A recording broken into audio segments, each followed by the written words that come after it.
Salut à tous, ici Victor Perrault. Bienvenue sur ma chaîne, où on explore ensemble les mystères de l'intelligence artificielle. Si vous êtes plus passionné par les nouvelles technologies et que vous voulez en savoir plus sur le monde fascinant des réseaux de neurones, alors abonnez-vous pour ne rien manquer. Vous êtes prêts? C'est parti. Bonjour à tous. Dans cette vidéo, je vais vous plonger dans l'univers fascinant de la finance décentralisée, ou DeFi. Je vais vous expliquer ce que c'est, comment cela fonctionne et pourquoi cela suscite tant d'engouement ces dernières années. Nous aborderons les concepts clés, les avantages et les risques associés à cette nouvelle approche de la finance. Que vous soyez novice ou déjà familiarisé avec le sujet, j'espère que vous trouverez des informations utiles et intéressantes.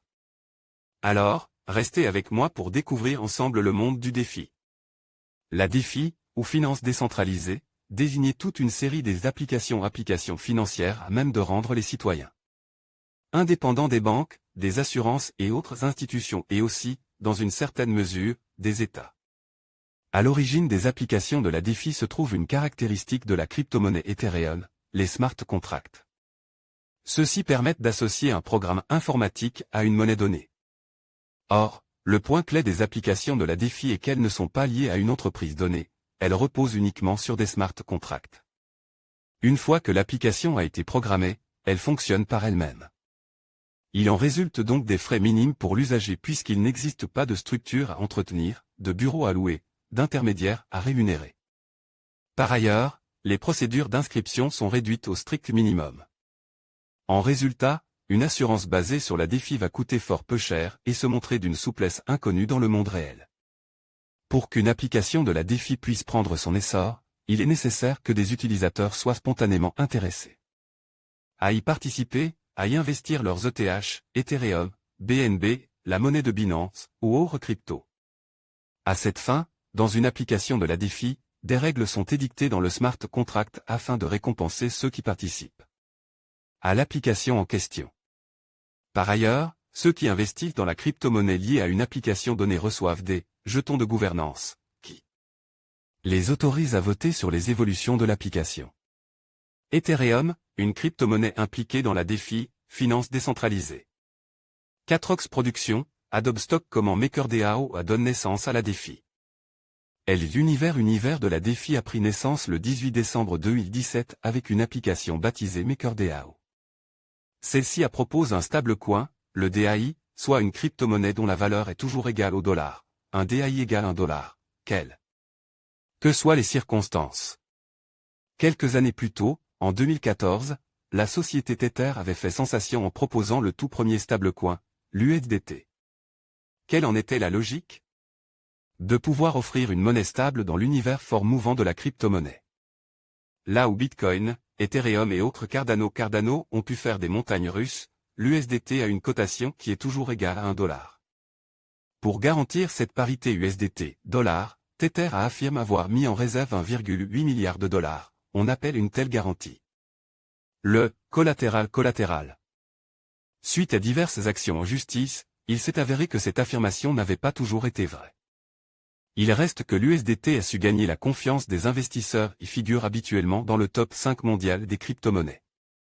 Le DAI, pour sa part, n'est lié à aucune société. MakerDAO n'a pas d'existence physique, c'est bel et bien une organisation décentralisée.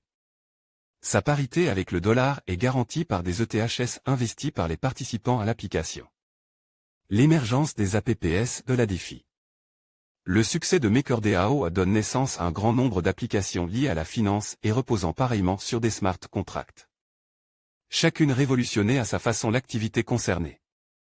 Ainsi, AF propose d'obtenir un prêt en dollars, via l'USDT ou le DAI, en un temps record, la condition étant de pouvoir stacker. Immobiliser à un certain montant en ETHs durant la durée de ce prêt.